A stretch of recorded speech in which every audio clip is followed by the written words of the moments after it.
akan mendapatkan manfaat dari apa yang saya sampaikan pada siang hari ini. Ya. Sini kicik gendong. Oke, kita mulai teman-teman ya. Oh ya, pertama sorry, saya kenal dulu ya. Saya Bagja Prasaja, saya adalah English Instructor yang bekerja atau mengajar pada lembaga bahasa yang ada di Tangerang ya. Selain itu saya juga mendirikan lembaga sendiri yang berfokus pada pemberian pelatihan bahasa Inggris baik untuk individu maupun untuk corporate gitu ya.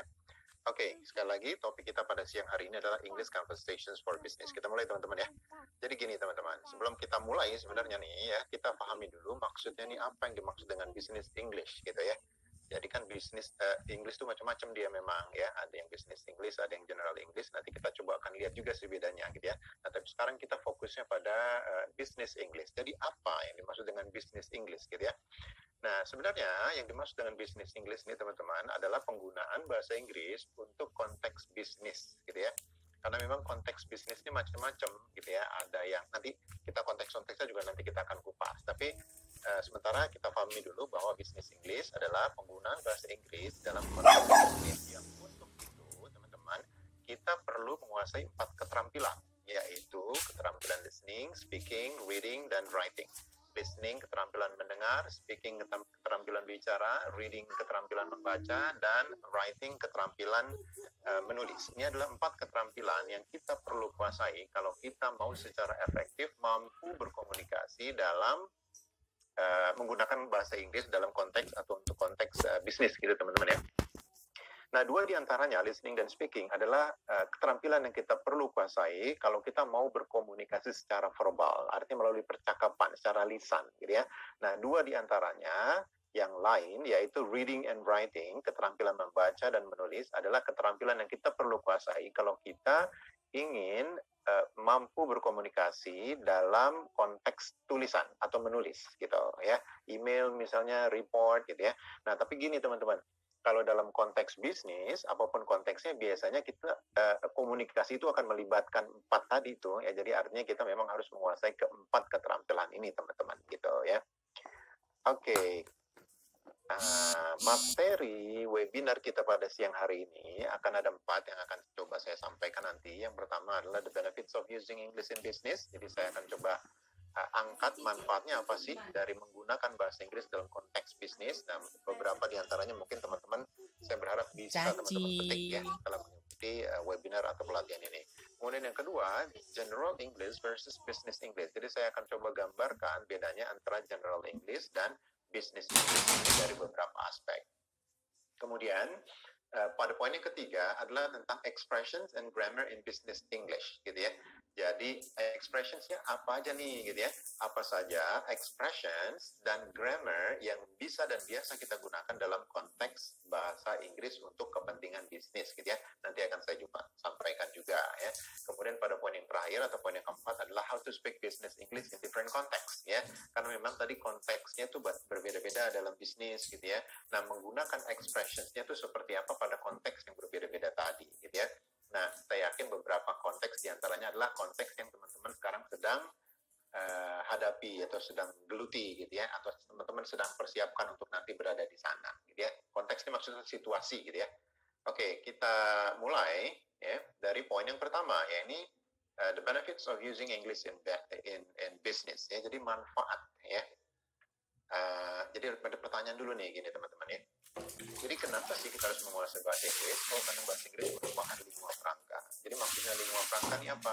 Lingua franca ini maksudnya adalah bahasa yang digunakan, bahasa perantara yang digunakan jika dalam forum tersebut atau dalam situasi tersebut terdapat penutur bahasa yang berbeda-beda. Ya, nah, oleh karenanya kenapa dorong-dorong? diperlukan satu bahasa yang dipahami secara luas atau secara umum, yaitu bahasa Inggris gitu. Jadi coba gini teman-teman bayangkan, teman-teman menghadiri sebuah pertemuan di mana yang hadir di sana adalah orang dari Vietnam, dari Kamboja, dari Thailand, dari Pakistan, dari Bangladesh, dari Rusia gitu ya. Mau pakai bahasa apa kita supaya kita bisa menyampaikan sekaligus kepada orang-orang tersebut, karena mereka bahasanya berbeda ya. Kita nggak bisa menggunakan bahasa Indonesia karena mereka tidak mengerti bahasa Indonesia. Dan kita juga, mereka juga tidak bisa menggunakan bahasa mereka sendiri gitu ya. Bahasa Vietnam misalnya, bahasa Thailand, karena sekelompok kecil saja yang menguasai bahasa mereka gitu. Nah, akan tapi ketika kita menggunakan bahasa Inggris, itu dia sudah Di mana Kak digunakan secara Pempesnya Kak? luas, sehingga Oh iya iya iya iya. bukan hanya native speaker, artinya orang-orang yang berasal dari Amerika, Inggris, dan Australia saja yang menggunakan bahasa Inggris, tapi juga orang-orang dari negara lain yang bahasa ibunya atau bahasa pertamanya bukan bahasa Inggris, sehingga kita bisa menyampaikan pesan atau informasi dengan efektif kepada mereka, atau sebaliknya, kalau kita sebagai pendengar berarti kita bisa mendapatkan informasi secara benar juga ya, komunikasi kita akan efektif juga ketika kita mendapat informasi dari mereka gitu ya. Nah gini, manfaat yang pertama teman-teman, ketika kita mampu menguasai bahasa Inggris untuk konteks bisnis, maka akan mempermudah kita dalam berkomunikasi ya. Artinya kita akan mampu menyampaikan pesan kepada lawan bicara, kita akan mampu memberikan informasi yang ingin kita sampaikan kepada mereka Mama gitu ya. Boi, Nah Mister, artinya sini. kita mampu menjalin komunikasi secara efektif gitu ya. Nah terus apa kalau kemudian kita mampu menjalin komunikasi dan menyampaikan pesan kita secara efektif kepada mereka? Nah ini adalah langkah pertama, langkah yang sangat krusial ya. Karena dalam konteks bisnis sesungguhnya kita ingin mencapai tujuan bisnis gitu ya. Tanpa berhasil menyampaikan informasi atau pesan kepada lawan bicara, tujuan bisnis kita itu tidak akan bisa kita capai gitu. Oleh karenanya ketika kita mampu menggunakan bahasa Inggris untuk konteks bisnis, komunikasi kita apakah itu kepada customer, calon customer, klien gitu ya, kepada audiens, nah itu akan menjadi efektif ya. Jadi komunikasi kita akan menjadi mudah, entah kita sebagai pembicara atau kita sebagai penerima pesan gitu atau pendengar gitu ya. Sorry. Kemudian yang kedua dari manfaat ini adalah meningkatkan efektivitas saat presentasi atau pidato. Jadi ketika ya tadi audiens atau peserta yang hadir pada forum presentasi tersebut atau pidato tersebut adalah orang-orang dengan latar belakang budaya dan bahasa yang berbeda, sehingga kita tidak bisa memaksakan diri menggunakan satu bahasa atau bahasa yang tidak digunakan secara luas. Jadi kita harus menggunakan bahasa Inggris gitu ya. Jadi kita bisa menyampaikan pesan dan kita juga bisa mendapat pesan kalau kita sebagai peserta. Bayangkan kita mengikuti suatu seminar gitu ya atau presentasi katakan di Malaysia gitu ya. Kalau tidak menggunakan bahasa Inggris ya sulit. Kalau Malaysia mungkin masih bisa ya karena agak mirip-mirip Melayu sedikit. Tapi kalau Ya, di Kak? Thailand nah itu, Oh iya. di Vietnam nah gimana lagi ceritanya ya? Di Kamboja gitu ya, di Pakistan nah, gitu ya. Atau di Indonesia tapi pesertanya juga internasional gitu. Itu harus menggunakan bahasa Inggris gitu ya. Kemudian poin yang ketiga, menjadi skill yang wajib dimiliki saat ini dan bisa membuat prospek karir teman-teman semakin melesat gitu ya. Barangkali memang ada di antaranya yang teman-teman yang hadir pada siang hari ini sudah bekerja pada sebuah perusahaan. Nah, ketika teman-teman menguasai keterampilan bahasa Inggris, gitu ya, maka artinya teman-teman memiliki keunggulan lebih dari rekan-rekan yang lain yang dari rekan-rekan lain yang ada di tempat kerja teman-teman, gitu ya.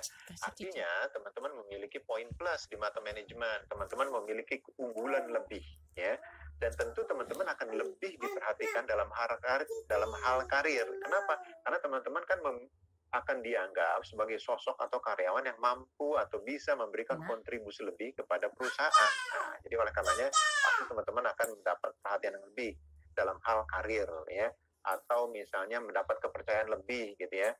Ada wakil perusahaan yang dikirim untuk mengikuti seminar ini kah, seminar itu, atau produk launching apa, itu pasti yang dipilih duluan adalah yang memiliki keterampilan berbahasa gitu. Nah, kalau kita menginginkan karir kita semakin bagus, oleh karena kita memang perlu menguasai keterampilan bahasa Inggris ya.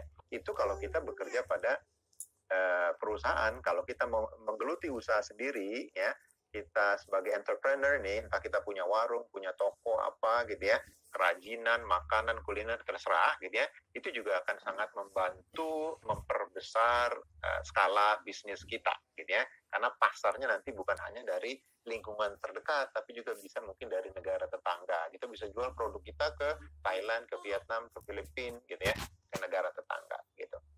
Atau malah yang lebih jauh lagi sampai ke Eropa Timur, Amerika dan seterusnya ya. Dan untuk itu diperlukan keterampilan berbahasa Inggris gitu ya.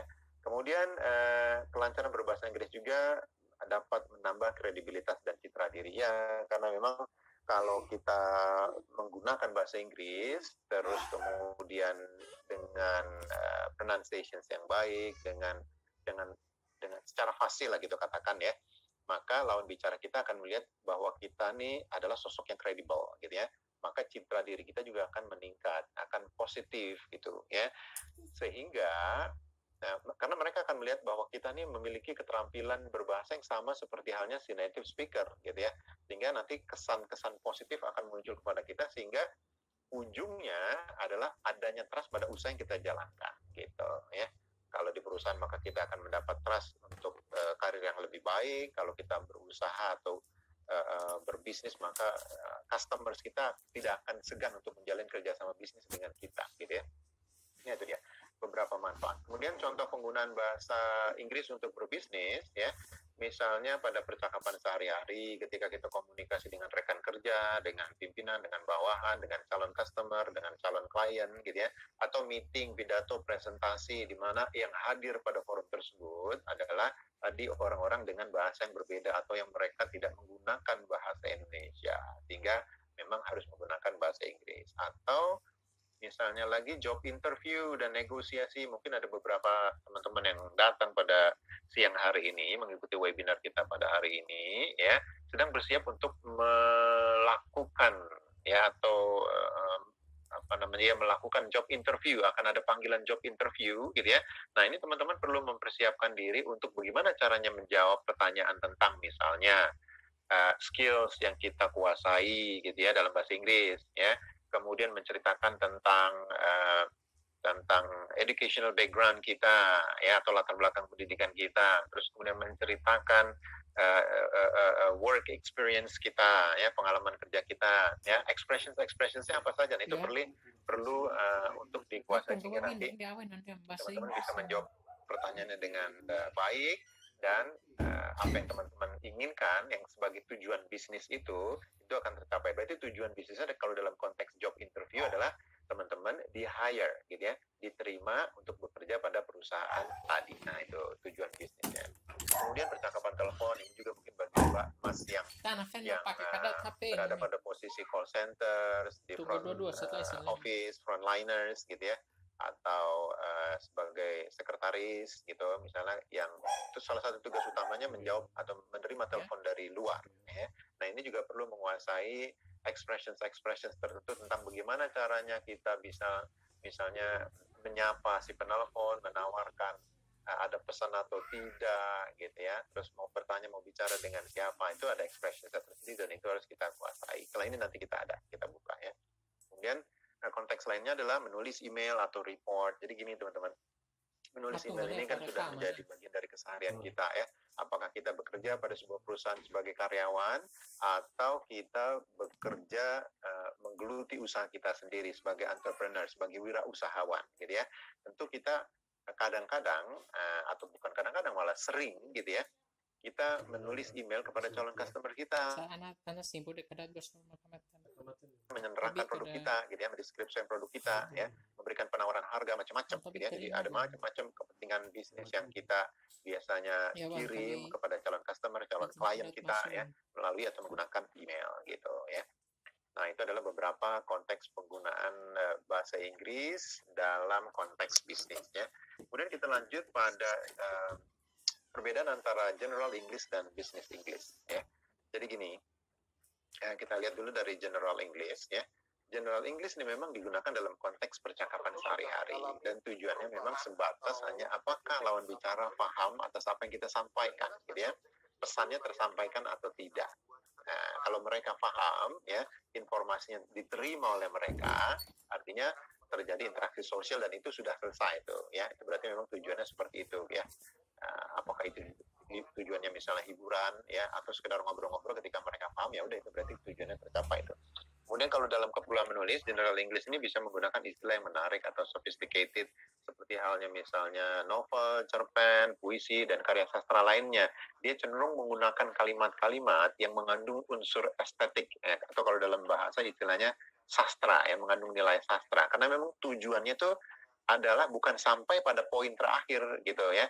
Jadi kalau kita baca novel kan kita bukan langsung pengen tahu ujungnya gitu ya. Malah kita kalau ada orang yang cerita terus mau ngasih tahu ujungnya kita stop dia, jangan. Nah, itu spoiler gitu ya, biar saya menikmati perjalanan keindahan kalimat per kalimat di dalam novel itu, biasanya begitu. Nah, itu dia.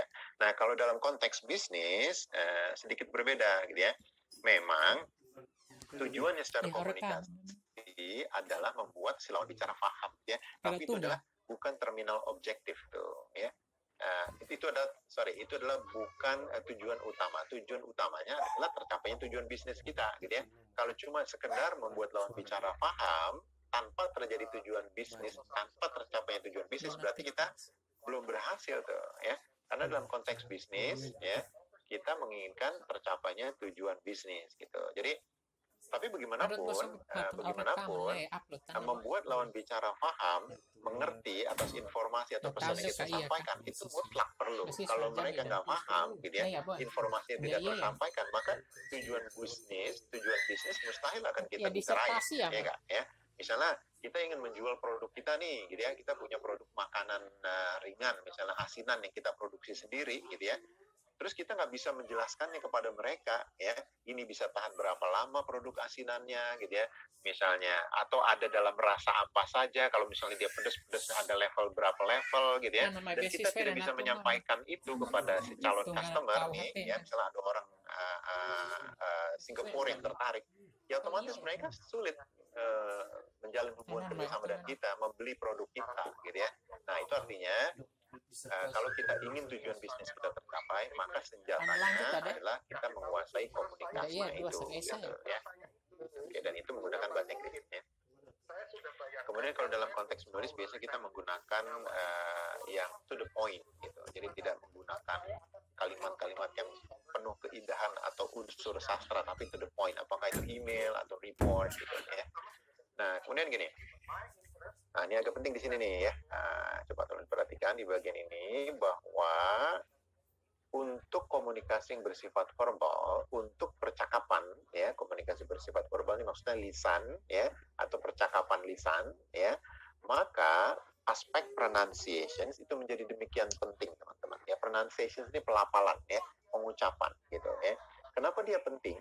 Karena teman-teman ya, kekeliruan dalam pengucapan suatu kata itu bisa berdampak kelirunya makna yang tersampaikan kepada si lawan bicara, gitu ya. Bisa misinterpretasi itu berarti ya. Salah dengar, bukan salah ya, salah pengucapan bukan salah dengar, dengarnya sih dia benar gitu ya. Cuman karena kita salah ucap, maka pesannya nanti jadi berbeda. Nah, itu karena dalam bahasa Inggris itu ada banyak kata-kata yang terdengar mirip namun berbeda pengucapannya, sehingga kita harus akurat di situ ya. Misalnya nih ya, saya kasih contoh nih, oke, saya kasih annotation dulu nih.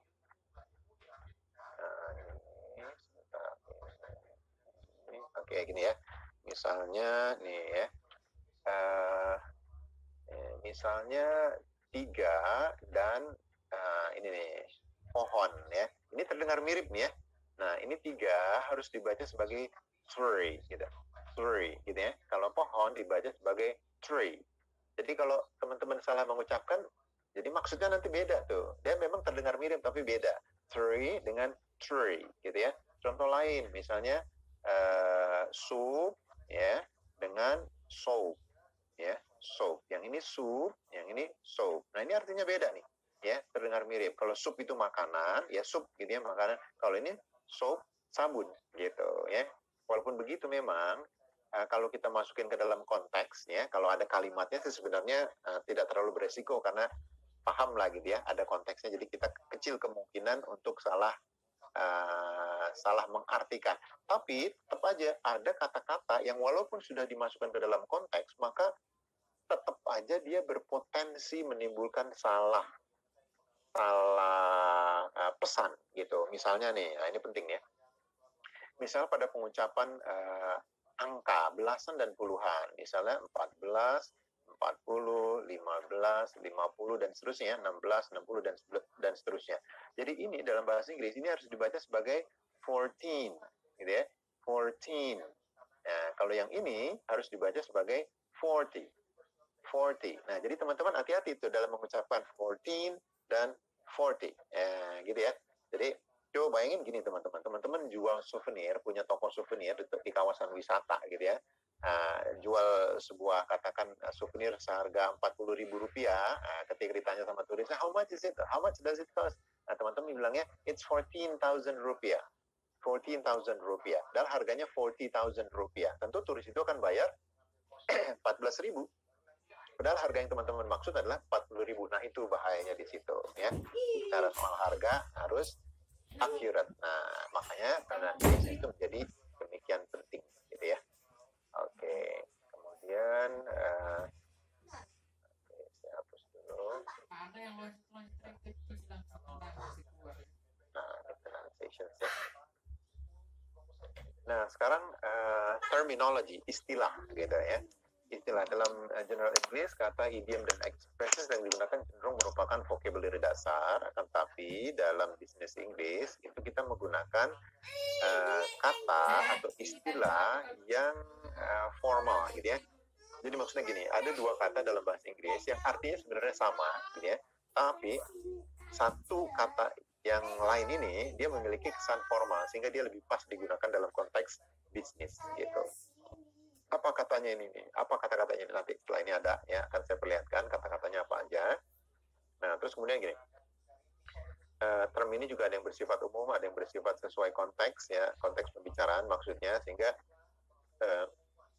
disesuaikan dengan bidang yang teman-teman sedang geluti nih. Kalau misalnya memang teman-teman seorang marketer atau seorang yang menggeluti misalnya teknologi gitu ya, berarti term-term atau istilah-istilah vocabulary yang berkaitan dengan teknologi itu perlu teman-teman kuasai. Kalau sebagai pemasar gitu ya, sebagai marketer, berarti teman-teman memang perlu menguasai istilah-istilah atau vocabulary atau kata-kata yang berkaitan dengan dunia pemasaran gitu ya. Nah, kemudian, ini nih tadi yang saya sebut, beberapa kata yang memiliki arti sama tapi kesannya berbeda ya. Nah, ini misalnya nih ya, saya kasih highlight dulu. Oke, ini ya. Jadi got and receive ya. Receive ini lebih terdengar formal sehingga lebih pas digunakan dalam konteks bisnis teman-teman ya. Jadi teman-teman boleh bilang I received your email 2 days ago. Artinya sebenarnya sama, I got your email 2 days ago sama ya. Cuma I receive itu that sounds more formal, terdengar lebih formal gitu ya. Kata lain talk about adalah discuss. Jadi boleh bilang let's discuss about it later. Ayo kita bicarakan masalah ini kemudian gitu ya. Make sure, kata lainnya ensure. Jadi boleh bilang please ensure you bring the document. Pastikan Anda membawa dokumen yang diperlukan. Ensure gitu ya. Let me know, kata lainnya adalah inform me. Teman-teman boleh bilang please inform me if you need anything else. Tolong kabari saya kalau Anda perlu sesuatu. Talk more, give more information. Kata lainnya adalah elaborate. Ya. Contoh penggunaannya dalam kalimat, could you please elaborate on that? Ya. Could you please elaborate on that? Jadi misalnya nih teman-teman hadir pada sebuah presentasi atau rapat gitu ya, yang kebetulan dia diselenggarakan dalam bahasa Inggris. Nah, terus ada konteks yang kita nggak terlalu jelas. Nah, kita boleh tuh minta si pembicara untuk menjelaskan lebih rinci lagi. Nah, bilangnya gini nih ya, excuse me, misalnya gitu ya, could you please elaborate on that? Anda tolong bisa jabarkan nggak lebih tentang hal tadi gitu. Artinya, give more information gitu ya. Find out artinya discover, happen, arise ya. Contohnya if any complications arise, kalau ada sesuatu yang terjadi, yang muncul gitu ya, please inform me and I will help ya. Kabari saya dan saya akan siap membantu gitu. To give, kata lainnya provide ya. Could you please provide us the details? Bisa tolong Anda berikan detailsnya kepada kami misalnya gitu ya. Nah, ini adalah contoh kata-kata yang memiliki arti sama namun kesan berbeda sehingga lebih pas digunakan yang sebelah kanan tuh untuk konteks bisnis gitu ya. Nah, kemudian gini teman-teman nih, saya ada punya semacam challenge ya. Ini saya ada beberapa kata di sini. Ada beberapa kata, misalnya fix, sorry, smart. Nah, ini coba teman-teman cari padanannya nih ya. Apa kata lainnya untuk yang artinya sama dengan fix ya. Kata lainnya yang artinya sama atau serupa dengan sorry, depannya E, ada clue-nya nih, depannya E, tengahnya ada O. Smart, depannya I, ada huruf A-nya lagi di tengah. Totally, depannya C. Nah, itu random aja, yang nggak usah urutan dari pertama, terserah teman-teman tahu yang mana. Boleh teman-teman ketik di kolom Q&A, ya. Coba pilih, atau ya kalau syukur-syukur bisa semua lebih bagus lagi. Dan kalau mungkin pilih salah satu terus kemudian dirangkai jadi satu kalimat. Ya, jadi dalam bentuk kata oke, lebih bagus lagi dalam bentuk kalimat. Silakan random aja, nggak usah berurutan ya. Oke, saya akan cek nih, coba udah ada yang belum. Coba.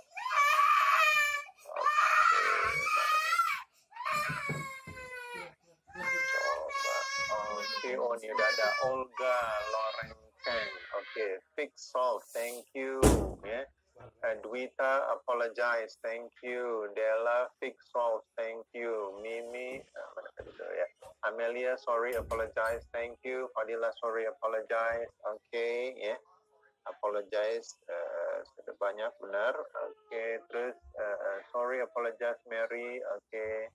Lu Budi apologize, oke. Dalam bentuk kalimat, adakah yang punya dalam bentuk kalimat? Coba silakan kalau dalam bentuk kalimat yang punya. Saya akan lihat nih. Oke, smart, intelligent, to Alsidik, thank you. Totally, completely, Faisal Amir, thank you. Terus kemudian mana lagi? Ruby, sorry, apologize.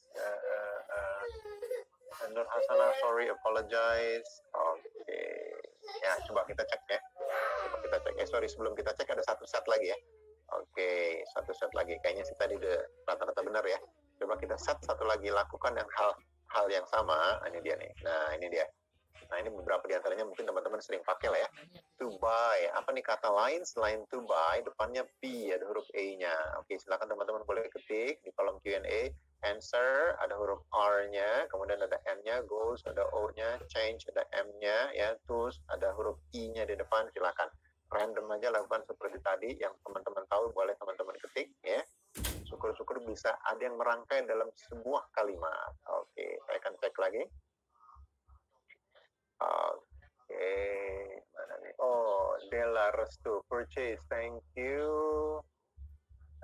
Kemudian tools, equipment, anonymous, attender, oke. Mana lagi nih? Tools, equipment, Dwita, Elisa, buy, payment. Nanti kita cek ya. I change, modify, thank you. Ahmad, Fatia, to buy, purchase, Robiul, okay. And purchase, Erlan, thank you. To buy, purchase, Restu, equipment, Kiptiadi, thank you. Okay, thank you semuanya. Okay, ya. Nah, sekarang kita cek deh ya. Benar nggak nih jawaban teman-teman nih, gitu ya? Oke, sepertinya tadi rata-rata sudah menjawab dengan benar ya. Nah, ini dia nih ya. Kata lain dari fix adalah solve ya. Fix adalah solve. Contoh penggunaannya dalam kalimat I hope we can solve the problem as soon as possible. Saya berharap kita bisa menyelesaikan masalah ini sesegera mungkin. Nah, gitu ya. Jadi solve and fix benar. Itu sounds more formal gitu ya. Jadi kita boleh bilang nih I apologize for the late reply. Saya mohon maaf atas keterlambatan dalam hal menjawab. Nah, gitu ya. Jadi terdengarnya lebih formal gitu ya. Smart, intelligent, Dian had a few intelligent things to say on the subject, totally, completely, ya. It was completely different from what we expected. Benar-benar berbeda dari apa yang kita duga atau harap sebelumnya. Opinion, kata lainnya adalah perspective. I'd like to get someone else's perspective on this. Saya ingin mendengar pendapat orang lain. Jadi bilang pendapat, boleh bilang opinion atau perspektif untuk terdengar lebih formal gitu ya. Oke, thank you. Tadi majority sudah menjawab dengan benar. Kemudian set yang keduanya, nah ini ya. Nah ini dia, to buy, purchase. Tadi juga rata-rata sudah menjawab dengan benar ya. Members will have the opportunity to purchase additional product with special price. Ya, membeli berarti ya. Kata lainnya purchase. Answers, kata lainnya response. Consumers get no response to telephone inquiries. Goals, objectives. Ya, this data meets our objectives. I'm impressed. Ya. Change, kata lainnya modify. Tadi sudah ada juga yang menjawab dengan benar. Contohnya, we have to modify this proposal and resubmit it. Kita harus merubah. Nah, jadi change itu kata lainnya adalah modify, merubah gitu ya.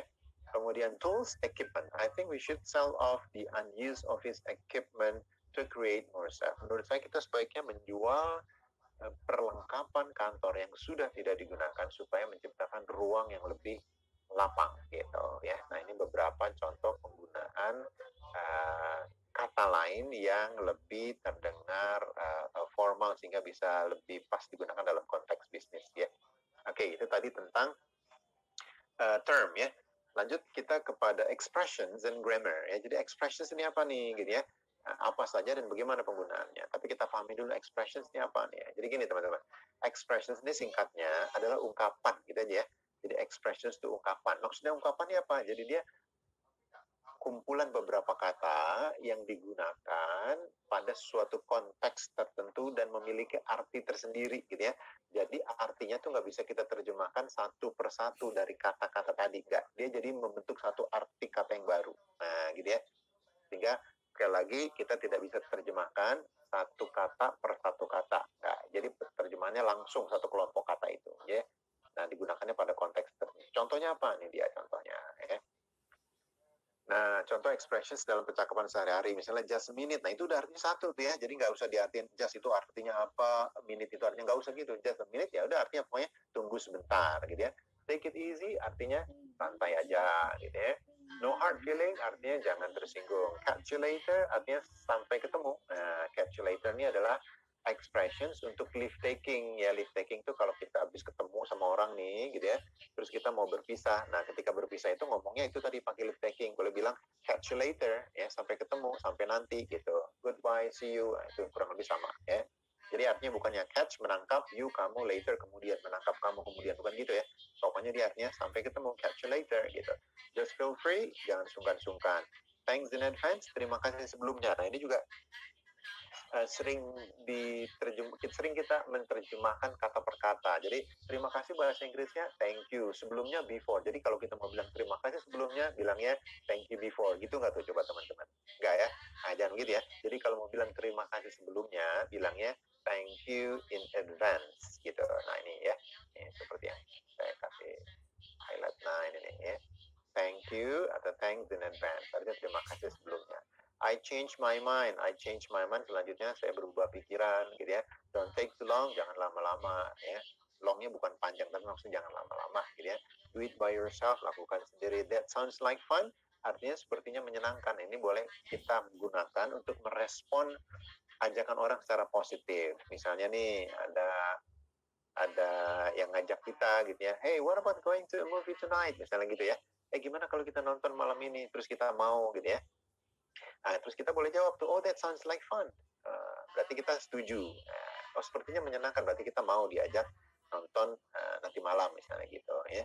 Nah, kalau step by step biasa nih, tahap demi tahap. Nah ini beberapa expressions untuk penggunaan percakapan sehari-hari gitu ya.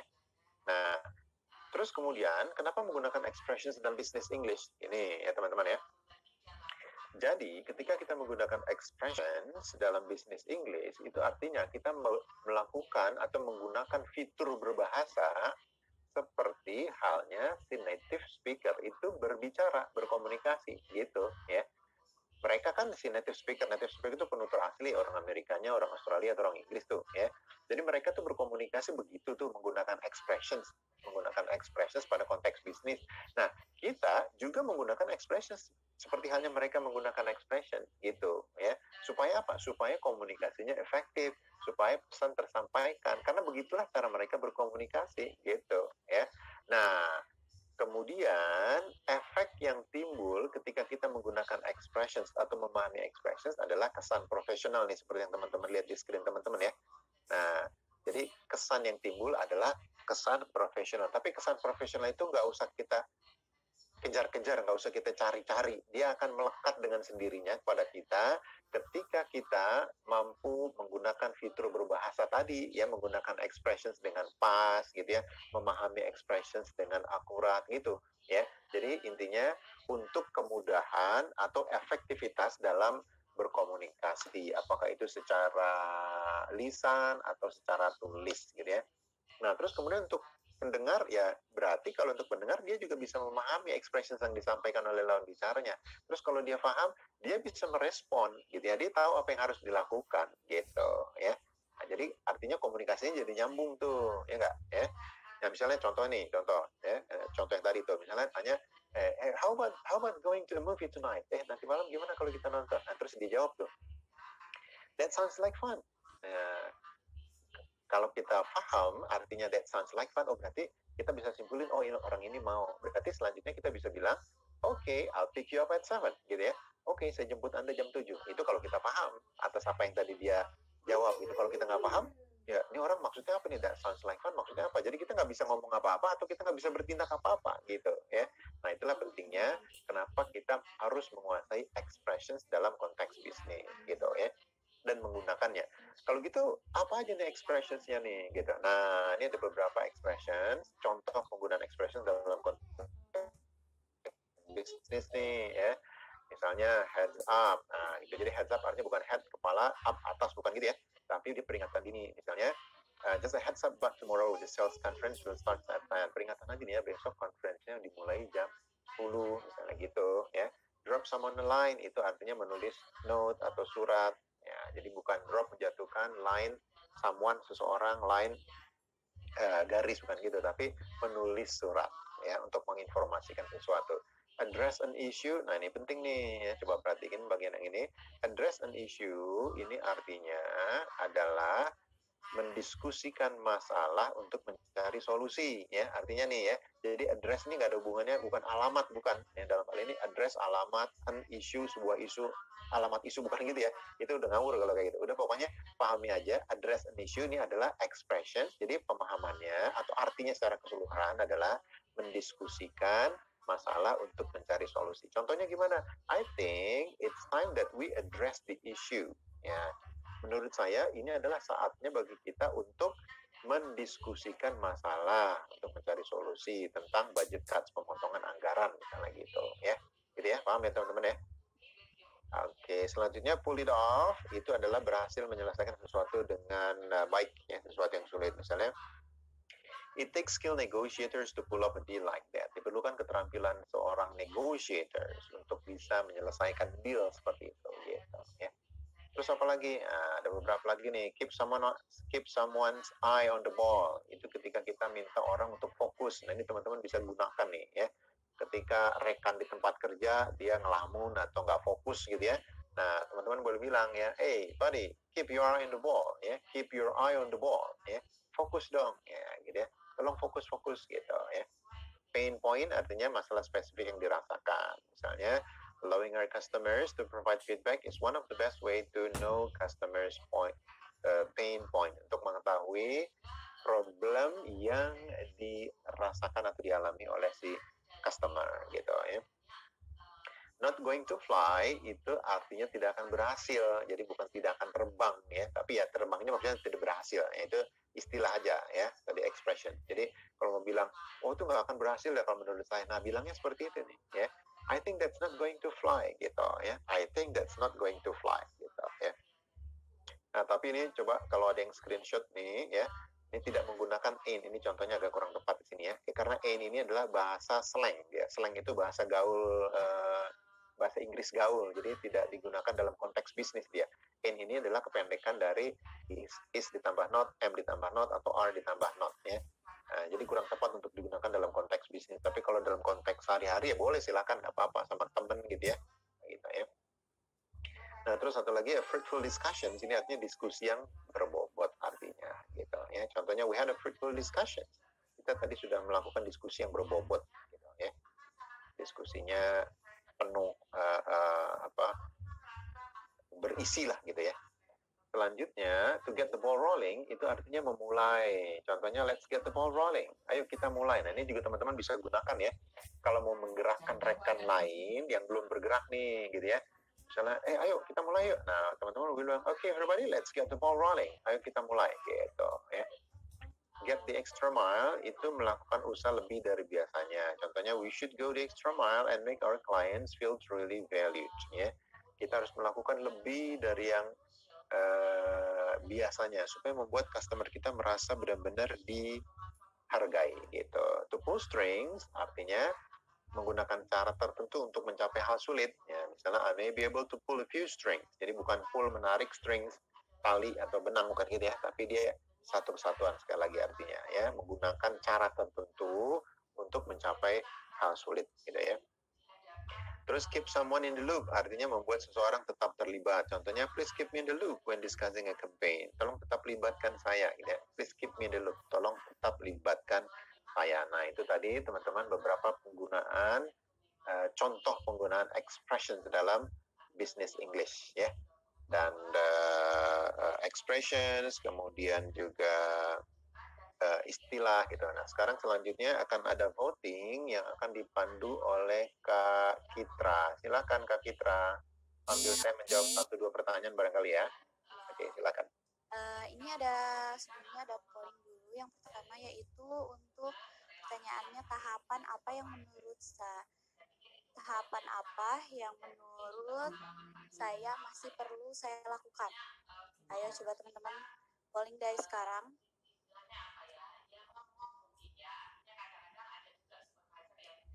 Waktunya biasanya tunggu sampai 2 menit. Ya, sambil saya menjawab pertanyaan kalau begitu ya. Iya. Kita akan membuat. Kalau ada yang mau bertanya juga silakan. Oke. Ini berubah ya? Biasanya bukan ini pollingnya. Emang yang ini sekarang ya? Iya. Oh gitu, baru ya berarti ya? Iya kayaknya. Oke, sambil teman-teman mengisi polling, sambil saya coba menjawab tadi ada beberapa pertanyaan ya, sebelum kita lanjut ke poin selanjutnya.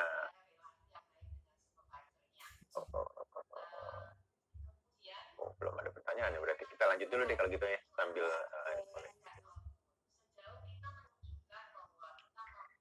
Oke, nah sekarang tadi expressions ya, sekarang kita lanjut dengan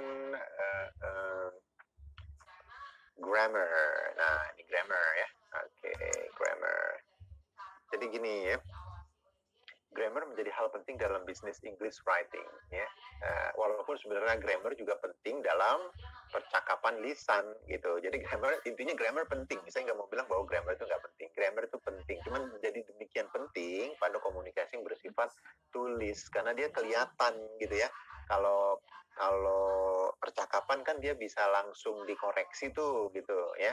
Tapi kalau dia bentuknya komunikasi secara tulis gitu, dia nggak bisa langsung dikoreksi gitu ya, jadi memang harus akurat di situ. Nah kalau gitu fitur grammar apa saja yang bisa kita dan biasa kita gunakan dalam konteks bisnis English. Nah ini teman-teman nih ya, misalnya kita bisa gunakan simple present tense ya. Simple present tense ini kita bisa gunakan untuk membicarakan fakta ya, menyampaikan fakta atau menyampaikan habits ya, informasi yang berkaitan dengan daily activities, kegiatan hari-hari, itu pakainya simple present tense. Contohnya apa?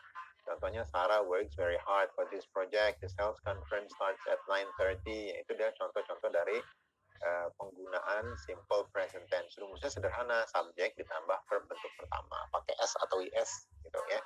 Kalau orang ketiga tunggal subjeknya gitu ya. Nah, terus kemudian kalau untuk menginformasikan progres ya, kita bisa gunakan simple past tense ya, rumusnya subjek terus diikutin oleh kata kerja yang kedua. Kenapa pakai simple past tense? Karena ketika kita menggunakan simple past tense berarti kita menginformasikan activity yang sudah terjadi di masa lampau gitu ya.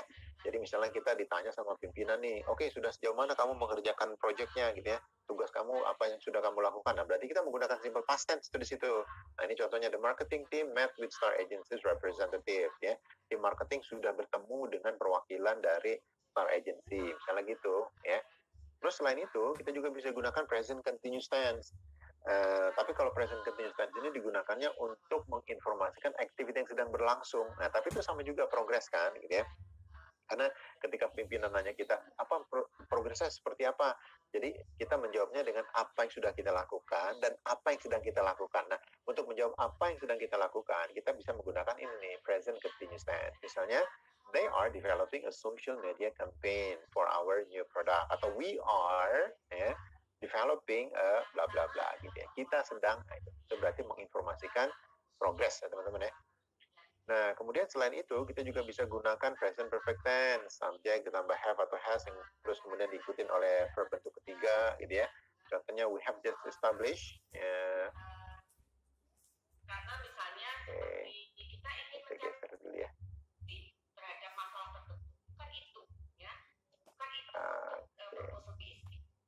Dan saya ingat sekali ketika saya sempat menjadi basic scholar di university, saya ketemu beberapa mahasiswa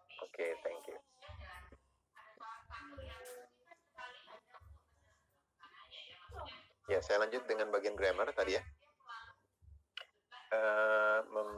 Menginformasikan progress ya, tambahannya lagi tadi selain menggunakan simple past tense atau present continuous tense, atau bisa juga kita menggunakan present perfect tense ya, atau present perfect continuous ya, dia jadi menginformasikan apa yang sudah dilakukan dan sedang dilakukan gitu. Nah contohnya nih ya, yang kedua nih, I've been coordinating her relocations. Saya sudah dan sedang berkoordinasi gitu ya tentang relocation ke Surabaya. Nah, jadi sudah dilakukan dari 2 bulan yang lalu sampai sekarang masih melakukan koordinasi gitu. Itu namanya kita menginformasikan progress ya. Kalau proyeksi kerja, future kita gunakannya ya, pakai will, kita menggunakan will yang diikutin oleh verb bentuk pertama gitu ya. Contohnya our business will expand to Bandung in the next 2 months gitu ya. Kemudian bisa juga kita gunakan simple present tense to describe plans. Coba lihat contoh yang kedua yang saya akan sebutkan ini. The bands are set to arrive at 6 p.m. so they have enough time to rehearse. Bandnya akan diatur untuk tiba jam 6. So they have enough time. Itu berarti kita gunakan simple present tense ya, to describe plans. Ya. Terus kemudian kita juga bisa gunakan present continuous. Ya. Jadi tadi present continuous itu ada 2 fungsinya. Satu bisa kita gunakan untuk menginformasikan activity yang sedang berlangsung. Ya. Terus kedua, yang sekarang nih, dia digunakan untuk menginformasikan activity yang akan. Ya. Jadi dia bisa bermakna future juga tuh ya.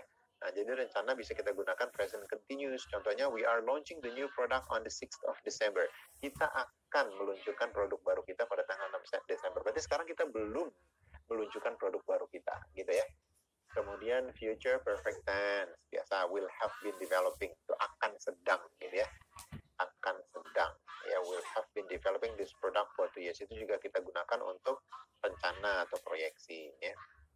Nah, kemudian ada close. Nah, teman-teman bisa lihat nih, close ini sebenarnya ada 3. Atau kalau teman-teman belajar bahasa Inggris ya, ada 4 dengan yang mix. Kita bahas 2 aja di antaranya sekarang nih ya. Apa itu? Yang bentuk pertama, type 1 ya, atau disebut present real, dan bentuk kedua, present unreal. Jadi bedanya, kalau yang bentuk pertama nih teman-teman nih, yang ini nih ya, yang teman-teman lihat di screen teman-teman, ini adalah bentuk yang kita gunakan kalau kita mau menyampaikan kondisi yang mungkin terjadi ya. Jadi kondisi itu harus mungkin terjadi. Ya, sehingga rumusnya seperti ini dia nih ya. Rumusnya saya kasih highlight dulu. Nah, ini dia nih ya. If diikutin oleh simple present tense ya, kemudian kita gunakan will ditambah dengan infinitive. Ini bukan simple future ya, infinitive atau verb 1. Nah, itu dia ya.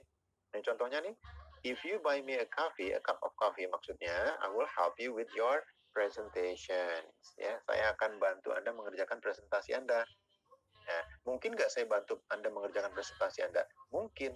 Kalau apa? Kalau if you buy me a cup of coffee. Kalau Anda traktir saya. Jadi gitu ya. Kalau Anda traktir saya secangkir kopi. Jadi dia mungkin. Bisa terjadi. Contoh yang kedua sama juga nih. If you don't hurry, you will miss the sales meeting. Kalau Anda tidak bersegera, Anda akan ketinggalan rapat. Mungkin nggak ketinggalan rapat? Mungkin. Kalau Anda tidak bersegera. Gitu ya.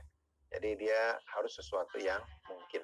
Nah, terus kalau gitu, kalau yang nggak mungkin, kondisinya pakainya apa? Nah, dia pakai bentuk yang kedua, seperti ini teman-teman, ya.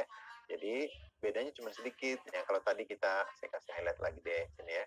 Nah, tadi kan kita pakai simple present. Nah, kalau yang bentuk kedua ini, kita gunakan simple past tense, ya teman-teman ya. Pakai simple past tense. Terus kalau tadi pakai will, ini kita gunakan would. Ya, yang mengikutinya sama sih, infinitive, atau bentuk verb 1 ini. Verb bentuk pertama nih ya. Nah, contohnya, if we had more employees, we would work more efficiently. Kalau kita memiliki lebih banyak karyawan. Nah, kalau kita ngomongnya kayak gini nih, pakai past tense, andai-andai, ya, kalau kalimat yang depannya kalau, terus diikutin past tense, berarti itu dia bertolak belakang dengan faktanya, gitu ya. Nah, berarti faktanya, we don't have more employees. Kita tidak memiliki lebih banyak karyawan. Sehingga, main clause-nya menjadi tidak mungkin nih untuk kita lakukan ya, nggak bisa, nggak mungkin ya. Kenapa? Karena di sini dia we don't have more employees. Yang kedua sama juga nih ya, kalau bilang if I knew the answer, berarti faktanya apa tuh? Kalau bilang if I knew the answer, kalau saya tahu jawabannya, berarti faktanya kebalikannya.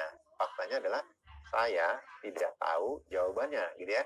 Nah, berarti clause yang mengikutinya ini juga menjadi tidak mungkin untuk dilakukan. I will tell you. Nggak bisa. Bagaimana saya bisa tell you? Orang saya nggak tahu jawabannya, gitu. Nah, itu ya. Jadi kalau bentuk clause, if clause bentuk kedua tuh penggunaannya seperti itu dia untuk sesuatu yang tidak mungkin atau sedikit kemungkinan untuk terjadi, gitu ya. Nah, kemudian, ini dia, how to improve your business English. Ya, jadi kalau memang teman-teman ingin meningkatkan keterampilan berbahasa Inggris teman-teman, ya sebaiknya ada beberapa saran sih. Ya.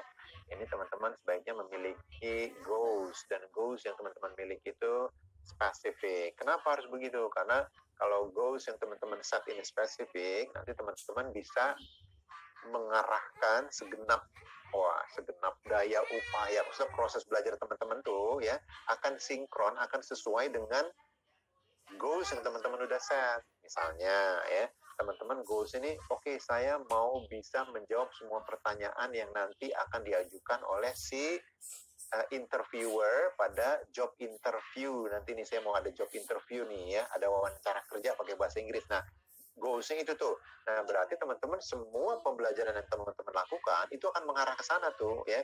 Kalau cari contohnya, lihat videonya video tentang orang menjawab pertanyaan pada job interview ya.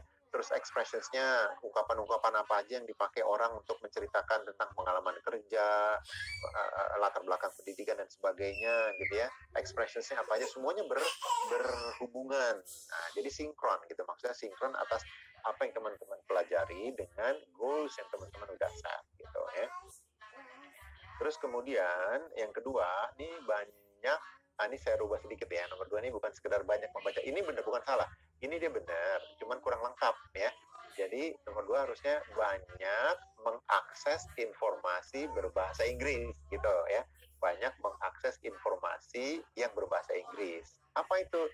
Salah satunya artikel untuk kita baca ya, berita kah ya, apa aja sih sebenarnya, artikel aja ya, sesuatu yang kita bisa baca ya. Tapi masalahnya sumber bahasa Inggris itu bukan cuma artikel gitu ya, sehingga dia banyak lain yang justru lebih menarik. Apa misalnya video yang bisa kita tonton dari YouTube kah, dari Instagram kah gitu ya, atau dari website pembelajaran bahasa Inggris, itu bisa kita tonton. Kemudian nanti kita di situ bisa belajar tentang expressions tertentu, ungkapan tertentu, bagaimana pengucapannya, bagaimana penggunaannya dalam konteks yang sebenarnya gitu ya. Karena biasanya kalau video-video yang dibuat di website pembelajaran itu, dia yang ngomong tuh native speaker, misalnya orang Amerika langsung. Bagaimana caranya pesan makanan di restoran, itu dia nanti di restoran beneran tuh. Jadi kita bisa, oh caranya begini, oh ini artinya ini ya. Terus pronunciation-nya seperti ini, pengucapannya seperti ini gitu. Ya, jadi lebih lengkap, lebih menarik ya. Nah, itu yang video. Apalagi apa video aja? Enggak, bisa juga bentuknya audio. Jadi teman-teman misalnya sedang mau mengistirahatkan mata, bisa juga dengar gitu ya, dari podcast tuh ya kan ya, ada wawancara, ada talk show yang bisa kita dengerin pakai bahasa Inggris. Nggak apa-apa, nggak semua nangkap semua, nggak apa-apa kalau kita masih dalam taraf belajar. Yang penting kita membiasakan diri mendengar gitu ya. Terus dari film, dari lagu gitu ya, dari komentar di sosial media orang yang menggunakan bahasa Inggris, dari Instagram, dari TikTok, dari semua itu bisa kita akses ya, yang semuanya akan berpengaruh ke listening, speaking, reading, writing kita gitu ya. Jadi salah satunya memang membaca artikel, membaca berita gitu ya. Tapi bukan cuma itu, yang lain juga tuh ya gitu ya. Kemudian yang ketiga, aktif mempelajari terbaru ya. Tentu ketika kita tadi mengakses informasi berbahasa Inggris tadi tuh, kita tentu akan ketemu dengan term-term baru, istilah-istilah baru, expressions baru gitu kan ya. Nah, itu dipelajari, difahami, dan digunakan. Itu poin pentingnya tuh ya. Nah, jadi digunakan. Kalau nggak digunakan, dia nanti cepat lupa tuh. Misalnya nih kita baru tadi dapat kata, oh that sounds like fun. Oh, artinya terus kan kita tahu nih, that sounds like fun. Nah, jadi kita pakai tuh. Jadi besok ada yang ngomong apa, kita jawabannya pakai itu. Oh, that sounds like fun gitu ya. Terus kemudian ya itu tadi dibiasakan, digunakan. Nah, terus kemudian poin keempat, kalau misalnya di tempat tinggal teman-teman ada tempat kursus bahasa Inggris, itu ada baiknya memang hadir atau ikut kelas bahasa Inggris. Kenapa? Karena nanti teman-teman punya guru yang bisa membimbing teman-teman, atau punya, yang paling penting ya, punya rekan-rekan yang visinya sama teman-teman tuh ya. Jadi kan misalnya nih, kalau kita nggak ikut kelas bahasa Inggris, ya kadang-kadang kita merasa risih untuk latihan bahasa Inggris di luar dengan walaupun temen gitu ya. Takutnya misalnya, oh ini sombong, so Inggris lah gitu, komentar-komentar negatif gitu. Tapi kalau kita di kelas bahasa Inggris, di tempat khusus bahasa Inggris, otomatis nggak, karena mereka datang ke situ sama tujuannya sama kita, itu untuk belajar bahasa Inggris. Jadi nggak akan ada komentar negatif ya, dan tabrak. Jadi salah pun nggak apa-apa, ya nggak usah merasa takut. Memang kalau belajar ya pasti akan ada keliru-kelirunya, dan itu nggak apa-apa, nanti akan dibimbing oleh gurunya gitu ya. Walaupun sebenarnya belajar dari luar pun bisa akan sangat efektif gitu ya. Tapi kalau misalnya ada gitu ya, kalau misalnya ada di dekat tempat tinggal, itu akan lebih baik gitu. Terus kemudian berlatih. Nah ini berlatihnya tadi salah satunya bisa di tempat kursus. Tapi kalau kita nggak ada tempat kursus, misalnya jauh gitu ya, gimana? Tetap kita masih bisa berlatih. Dengan siapa? Dengan teman-teman, dengan adik, dengan kakak, dengan istri, dengan suami, dengan pasangan, dengan pacar, dengan siapa aja gitu ya. Pak, saya nggak ada siapa-siapa, benar-benar sendiri nih gitu. Oke, tetap teman-teman bisa latihan ya. Teman-teman tetap harus menggunakan bahasa Inggris dan mengeluarkannya dari mulut teman-teman. Teman-teman bisa bicara di depan cermin gitu ya. Atau nggak usah di depan cermin, sekarang kita ada smartphone, teman-teman bisa record, terus nanti bisa di play, nanti bisa evaluasi sendiri, oh tadi saya ngomong ini salah, oh harusnya ngomongnya gini gitu ya. Nah terus juga banyak website di internet tuh yang memungkinkan kita untuk bisa belajar dan mengucap atau berlatih tanpa partner siapa-siapa gitu ya. Tadi tuh misalnya di learningenglish.voa.com atau di bbc.co.uk gitu. Nanti kayak ada challenge tuh, kita disuruh ngomong, ada speaker terus kita disuruh ngomong. Atau di aplikasi smartphone tuh ada apa ya, Cake ya, aplikasi Cake gitu ya, Cake atau Udictionary ya, banyak deh. Pokoknya teman-teman explore aja gitu ya. Itu dia. Jadi berlatih itu penting ya. Nah, how to speak business in different context. Gimana nih konteksnya apa aja? Nah, gini ya. Jadi memang konteksnya harus kita kenali, karena kalau kita kenal konteksnya, kita tahu konteksnya. Konteks itu tadi tuh misalnya apakah meeting, apakah presentasi, apakah negosiasi, job interview, itu konteks seperti itu ya. Jadi kita mungkin menghadapi konteks yang berbeda-beda gitu ya. Konteks saat ini kita misalnya persiapan tentang job interview. Kalau si B misalnya, oh dia sedang mau jual produknya nih, karena dia seorang sales gitu ya, dia menawarkan produknya ke calon customernya gitu. Atau ada lagi seorang entrepreneur, dia sedang menawarkan produknya juga keluar melalui email. Itu berarti konteks-konteks yang berbeda gitu ya. Nah ketika kita tahu konteksnya, maka kita akan bisa menentukan, oh ini gaya bahasanya yang formal atau informal gitu ya. Kemudian kita juga bisa mempersiapkan materinya dengan lebih baik. Kita bisa siapin expressionsnya nih, apa aja yang mau kita pakai nanti gitu ya. Grammarnya seperti apa nih gitu ya. Kalau misalnya job interview lagi nih, balik lagi kita ke job interview, kita bisa siapin, oh nanti saya jawab tentang skills yang saya kuasai gimana ya. Oh ternyata ada, bisa misalnya bilang I'm good at, nah gitu. Oh itu expressionsnya kalau misalnya saya terampil dalam hal, atau saya hebat dalam hal bla bla bla, bilangnya I'm good at operating computer misalnya gitu ya. I'm good at welding, saya pinter dalam hal ngelas misalnya gitu ya. I'm capable of, bisa juga tuh ngomong gitu ya, saya bisa melakukan bla bla bla gitu ya. I'm capable of flying an airplane misalnya gitu ya. Pesawat latih ringan misalnya gitu ya. Kemudian kita bisa mempersiapkan tools, dokumen, presentasi, dan yang pertama terakhir mengurangi risiko gugup tuh kalau kita kenal konteksnya dan latihan tentu ya. Jadi gugup itu sumbernya memang karena kita kurang latihan. Jadi obatnya ya berarti perbanyak latihan gitu. Semakin banyak kita latihan, role play maksudnya ya. Role play ini kita bermain peran, berpura-pura. Kalau misalnya tadi job interview, kita suruh adik kita sebagai interview atau kakak kitanya sebagai interviewer, kita sebagai interview disuruh nanya pertanyaan, kita jawab gitu ya. Atau teman atau siapa gitu ya. Jadi semakin terbiasa, semakin kita nanti merasa kurang nervousnya itu ketika presentasi kah, ketika menjawab pertanyaan pada sebuah job interview, atau ketika kita berkomunikasi dengan orang asing ya. Ada orang Amerika dengan native speaker misalnya, kita jadi lebih nyaman gitu ya. Nah itu dia. Nah, sekarang kita masuk ke contoh konkret nih on how to give a business presentation, ya. And how to deliver a presentation. Bagaimana caranya melakukan presentasi dalam bahasa Inggris. Biasanya di awal, tahap awal itu adalah introductions itu isinya greeting, terus kita mengenalkan diri kita, terus kemudian kita menginformasikan apa yang mau kita sampaikan. Misalnya good morning, good afternoon, good evening, tapi jangan good night ya. Good night itu untuk live taking. Kalau malam bilangnya berarti good evening ya. I'm pleased to see you all today. Terus kita sebut nama kita. I will be talking about. Nah, contoh yang udah dirangkain seperti ini, teman-teman bisa lihat. Nah, ya. Jadi teman-teman bisa rubah-rubah modif gitu ya, sesuai dengan kepentingan teman-teman. Namanya boleh teman-teman ganti, terus job title-nya boleh juga teman-teman ganti, terus topik yang mau teman-teman sampaikannya kalau kebetulan mau presentasi. Nah, ini dilatih terus depan cermin gitu ya. Kita rekam pakai smartphone kita. Good afternoon everyone, thank you for coming today. My name is Jonathan and I'm creative director, dan seterusnya gitu. Nah, kemudian kalau ini udah lancar nih, ya masuk ke tahap selanjutnya. Apa itu tahap selanjutnya?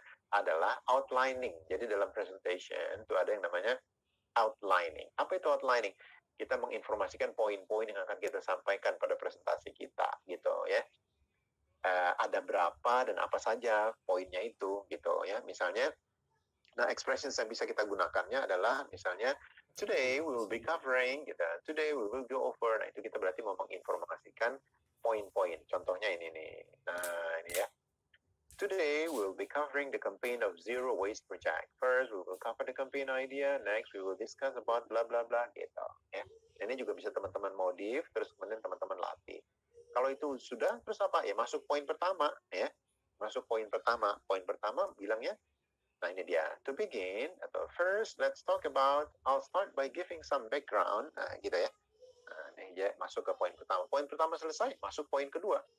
Nah, itu namanya transitioning. Dua selesai, masuk ketiga, dan seterusnya. Pokoknya gitu ya. Nah, let's move on to the second point. Atau let's move on to the third point. Ya. Turning our attention now to bla bla bla. Apa poin yang disebutkan gitu ya. This leads me to my next point. Ya, hal ini membawa kita pada poin selanjutnya, yaitu apa gitu. Terus kemudian, nah gini, kadang-kadang pada sebuah presentasi, kita membawa visual aid yang perlu kita jelaskan, kan gitu ya. Nah, bagaimana caranya nih, ngomongnya gimana nih, kalau kita mau menjelaskan sebuah gambar atau ilustrasi. Nah, ini nih, teman-teman, bisa gunakan, I'd like to illustrate this point by showing you, saya ingin menjelaskan, memberikan gambaran dengan menunjukkan kepada Anda, nah ini dia ya. Atau this chart shows a breakdown of, ya, to demonstrate this shows, nah gitu ya. This graph highlights, grafik ini menunjukkan, nah terserah apa tuh isinya, gitu ya. Nah itu untuk explaining visual, gitu ya. Kemudian restating point itu maksudnya kalau kita mau memberikan penekanan, sebenarnya poinnya tadi kita udah sampaikan, kita mau ulangi lagi. Nah boleh bilang in other words, depannya gitu ya. Dengan kata lain, dalam bahasa Indonesia kurang lebih juga sama gitu ya. To put it simply, jadi gini gitu kurang lebih itu. Atau what I meant to say is, jadi maksud saya begini nih, gitu ya. Nah ini boleh ya teman-teman gunakan ketika mau restate point, mau ulang poin yang tadi teman-teman udah sampaikan. Ya. Nah di ujung biasa ada summarizing ya. Summarizing itu membuat ringkasan rangkuman. Depannya boleh bilang in summary, in conclusions, to recap, all in all, gitu ya. Terus kemudian berterima kasih, thank you for listening, thank you for your attention, gitu ya. Nah, sebelum benar-benar udahan nih, ya kan kita kadang-kadang juga perlu mempersilahkan audiens untuk bertanya, gitu. Yang ini ada beberapa expressions yang bisa kita gunakan, misalnya. Now I'm happy to answer any questions you might have. Atau does anyone have any questions or comments? Ada yang punya pertanyaan atau komen? Silahkan, nah gitu ya. Jadi untuk mempersilahkan pada sebuah presentasi, gitu ya. Nah baru kemudian ending, sudahan selesai tuh. Misalnya, while that's bring me to the end of my presentations, thank you for listening. Udah berarti selesai, gitu ya. Nah, terus kalau meeting gimana? Nah, ini dia nih. Lain lagi konteks selanjutnya nih ya berarti ya. Meeting, tadi konteks presentations. Nah, dalam konteks meeting sebenarnya nggak akan terlalu diulas lagi ya. Kenapa? Karena dia prinsipnya sama tuh tadi. Jadi urutannya sama. Biasanya depannya tuh diawali oleh introduction gitu ya. Ada outlining-nya juga. Nanti di ujung ada summarizing gitu ya. Terus expressions lainnya sama, cuman ada tambahan justru. Ya, tambahannya apa nih? Nah, ini dia. Misalnya kadang-kadang kalau dalam sebuah forum rapat, kita ingin menginterrupt gitu ya, melakukan interupsi. Nah, ini expressions yang bisa teman-teman pakai nih kalau mau menginterupsi biar sopan gitu ya, rapatnya biar kondusif. Jadi boleh bilang, excuse me for interrupting, maaf menginterupsinya gitu ya. Atau sorry, could I just say one thing gitu, yang paling bawah tuh ya. Maaf, bisa saya sampaikan satu hal? Nah, kalau dipersilakan baru disampaikan. Nah, itu untuk menginterupsi dengan sopan dalam sebuah rapat, gitu ya. Nah, terus pada lain ketika, gitu ya, pada saat lain, ya, kadang-kadang kita dalam sebuah rapat tuh, ya, kadang-kadang karena kurang fokus, entah karena kurang, ya entah karena macam-macam lah ya. Kadang-kadang kita nggak denger si pembicara tuh ngomong apa gitu ya, atau sebenarnya kita denger tapi kita nggak paham gitu ya, apa sih ngomong apa orang ini gitu ya. Nah, dalam hal seperti itu di forum rapat ya, Mas, waktunya tinggal 10 menit lagi. Ya, Kita buka dulu dari 10 menit lagi. Oke. Ya, itu namanya request clarification ya. Nah, jadi sorry I didn't quite hear that, can you say that again? I'm not following you here gitu ya. Jadi kita mengulang, meminta orang untuk menjelaskan, gitu dia. Ya. Nah, terus juga agreeing atau disagreeing biasa. Kalau setuju boleh bilang that's how I see itu. Oke, that's an excellent point. Oke, kalau nggak setuju, nah, teman-teman boleh bilang kayak gini nih, I'm sorry but I think you may have that slightly wrong. Kayaknya teman-teman, sepertinya Anda keliru dalam hal ini, gitu ya. I have to disagree with you there. Maaf, saya kayaknya harus nggak setuju. Itu berarti kita nggak setuju, gitu ya. Nah, terus ada lagi compromising nih dalam meeting. Compromising itu artinya kita kadang-kadang nggak mendapat apa yang kita inginkan, terus kita mencoba jalan tengah gitu ya. Nah, ini kita gunakan tadi, menggunakan if clause tadi tuh. Misalnya, we could offer you bla bla bla if you think you can agree on bla bla bla. Misalnya nih ya, si lawan bicara kita minta diskon 20%, kita pengennya 15% gitu ya. Nah, ya udah, kita berarti kita kasih deh, we could offer you 20% discount if you think you can agree on, tapi kita minta sesuatu lagi gitu ya, kalau Anda bisa beli dengan jumlah lebih banyak misalnya gitu. Sering kan kita tawar-menawar kayak gitu ya, oh ini harganya segini, ya udah deh segini, asal ngambilnya sekian gitu. Itu berarti pakai if clause yang tadi tuh ya, compromising gitu ya. Nah, terus kemudian kalau teleponing gimana? Teleponing nih, percakapan telepon ya, tadi Mas Mbak yang di call center itu, atau di sebagai sekretaris, di frontliners, dia biasanya kalau angkat telepon langsung ada introduction gitu ya. Dia biasanya akan menyapa, greeting dulu ya, terus habis itu identifying the name of the company, memperkenalkan nama perusahaannya, terus kemudian menawarkan bantuan. Biasanya paketnya 3 gitu. Contohnya nih ya, good morning, Skill Academy, how can I help you? Nah, gitu ya. Jadi good morning, sapaan, Skill Academy, nama perusahaannya, terus offering help, menawarkan bantuan, how can I help you? Gitu ya. Atau kalau di sini kasih nama, boleh, nama di penelponnya gitu ya. Good morning, terus thank you dulu boleh. Good morning, thank you for calling Skill Academy. This is John speaking. How can I help you? Boleh gitu ya. Jadi lebih lengkap lagi. Nanti di ujung sana tuh si penelponnya akan ngasih tahu dia siapa dan dari perusahaan apa kan. Nah, bilangnya, oh it's Andrew from XYZ Bank gitu ya. Nah, terus kemudian dia akan tanya, saya bisa bicara dengan seseorang? Nah, bilangnya ini dia, may I speak to Thomas please? I'd like to talk with Thomas please gitu ya. Terus kita cek dulu nih ya, ada apa enggak nih orangnya? Nah, si penerima teleponnya tuh, kita bilangnya gini dia, can I put you on hold for a moment? Bisa tolong tunggu sebentar gitu ya. Would you mind holding for just a moment? Bisa tolong tunggu sebentar, kurang lebih sama artinya gitu. Kita cek dulu. Ternyata orangnya nggak ada misalnya. Nah, berarti kalau orangnya nggak ada, kita bisa minta dia untuk ada pesan apa enggak gitu, tanya gitu ya. Nah, boleh bilang misalnya, I'm sorry, he's not here today. Can I take a message? Ya, oh maaf Pak, tadi Pak Thomasnya sedang tidak di tempat. Ya, can I take a message? Ada pesan yang mungkin mau disampaikan, nanti akan saya sampaikan ke beliau gitu ya. Atau if you leave a message, I will be sure to get it to him as soon as he is available. Kalau Anda sampaikan pesan, nanti akan saya segera sampaikan gitu ya. Jadi ini namanya taking message. Nah, kalau kita sebagai penelpon, kita sebagai penelpon nih ya, terus kita mau titip pesan karena orang yang mau kita ajak bicara nggak ada. Nah ini bilangnya boleh yang kedua dan ketiga ya. Yang pertama salah nih, yang pertama salah coupling. Kalau ada yang screenshot, yang pertamanya bukan tuh. Yang kedua, bullet kedua dan bullet yang ketiga ya. Would you please take a message? Please tell him that I will be available tomorrow at 9 misalnya gitu. Tolong sampaikan kepada beliau bahwa saya besok bisanya jam 9 misalnya gitu ya. Nah ini namanya leaving message ya. Leaving message. Tapi bukan yang pertama ini. Ini pertama taking message, bukan yang salah, ini salah couplingnya doang ya.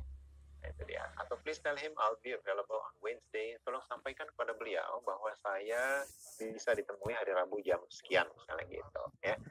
Nah, itu teman-teman beberapa expressions dalam berbagai konteks. Tapi mohon maaf tidak semua konteks bisa dibuka ke sini ya, di sini ya, karena demikian banyak konteks. Nah, nanti mungkin bagi teman-teman yang ingin memperdalam lagi ya tentang bahasa Inggris untuk kepentingan kerja, nanti setelah ini mungkin Kak Citra akan menjelaskan kelas-kelas lain yang bisa teman-teman ambil tuh yang berkaitan dengan peningkatan keterampilan berbahasa Inggris gitu ya. Nah, itu dari saya. Selanjutnya saya mungkin akan jawab pertanyaan nih kalau memang ada pertanyaan. Coba ada nggak Kak Citra? Ini udah saya bisa. Oh ini di uncertain ya. Oke, alright. Oke. Oh ini TOEFL. Ada 3 pertanyaan aja ya. Oke. Oke. Oke, ini pertama menanyakan tentang TOEFL gitu ya. Seperti melihat mana kalimat adjective, noun. Oh oke, itu namanya part of speech. Langsung saya lihat dulu nih. Menghadapi rasa gugup, oke, saat presentasi menggunakan bahasa Inggris, karena kadang saya suka blank pada saat presentasi. Oke, ini ada pertanyaan dari nggak ada namanya anonymous ya. Oke, saya mulai dulu yang dari anonymous nih ya, tanpa identitas gitu. Jadi bagaimana mengatasi rasa gugup saat presentasi gitu ya. Jadi sebenarnya itu adalah problem semua orang, ya, bukan semua orang, problem banyak orang ya. Jadi rasa gugup atau nervousness itu adalah wajar, biasa gitu ya. Jadi nggak usah terlalu khawatir juga, nggak usah terlalu dibesar-besarkan juga gitu ya. Terus kalau gitu gimana gitu ya, supaya kita lancar, supaya kita nggak ngeblank saat presentasi ya, nggak lupa atas apa yang kita bicarakan ya dalam bahasa Inggris.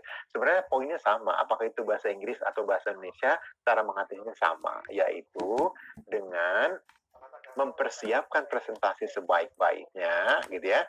Jadi pastikan kita tahu apa yang akan kita sampaikan di dalam presentasi itu. Kita siapkan poin-poinnya, gitu ya. Kalau sekarang mungkin pakai PowerPoint, tentu kita nggak akan lupa tuh, karena kan ada poin yang kita tulis di PowerPoint yang ada slides-nya itu, gitu ya.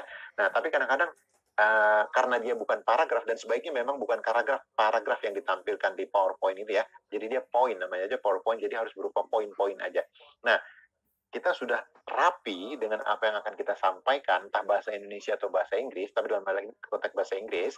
Terus kemudian yang perlu dan sangat vital bagi kita lakukan adalah latihannya itu, gitu ya. Jadi kita harus latihan, harus biasakan, dan harus berulang-ulang, jangan cuma sekali 2 kali gitu ya.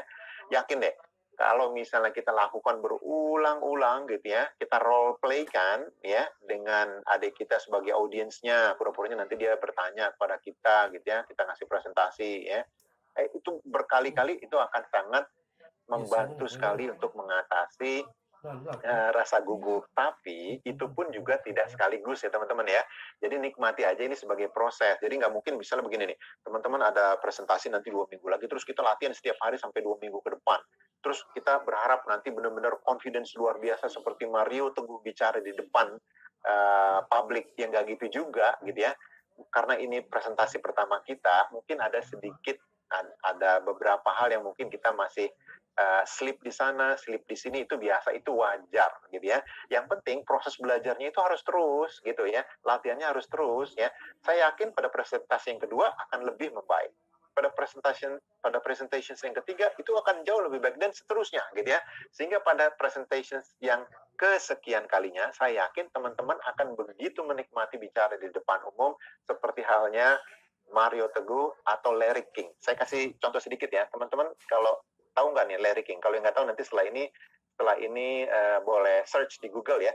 Larry King ini adalah seorang pembicara yang sangat hebat, host gitu ya, dari Amerika ya, sangat luar biasa. Tapi dulu baru pertama kali dia diajak bicara rekaman di studio, padahal nggak ada yang nonton nih studio ya, itu dia keluh, dia nggak bisa ngomong apa-apa, sampai akhirnya dia mau dipecat saat itu ya, karena dia nggak mampu ngomong apa-apa tuh, udah dibilang 3, 2, 1, go gitu, dia nggak ngomong apa-apa karena dia keluh aja gitu ya. Tapi setelah itu dia belajar, berlatih, dan sekarang dia seperti yang teman-teman lihat di YouTube. Nah, boleh silakan cari Larry King gitu ya.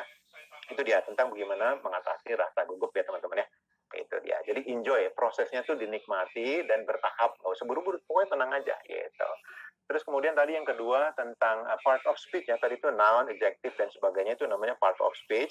Itu untuk TOEFL. Nanti setelah ini ada kelas TOEFL yang teman-teman nanti mungkin kalau berminat di sana bisa ikut. Jadi itu namanya part of speech ya.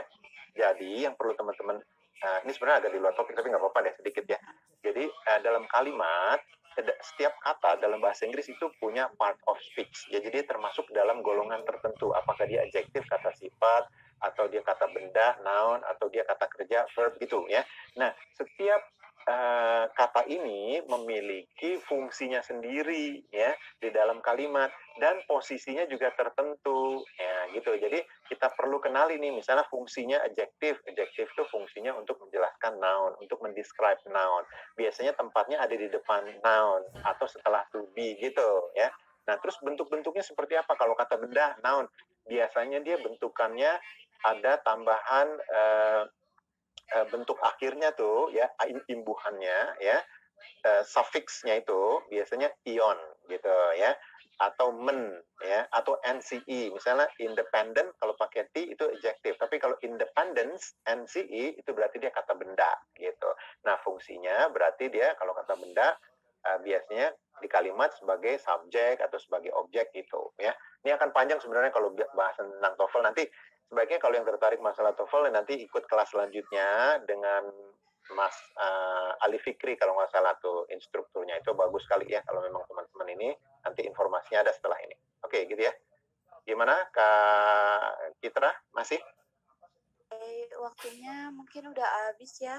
Soalnya ini juga udah lebih. Oke.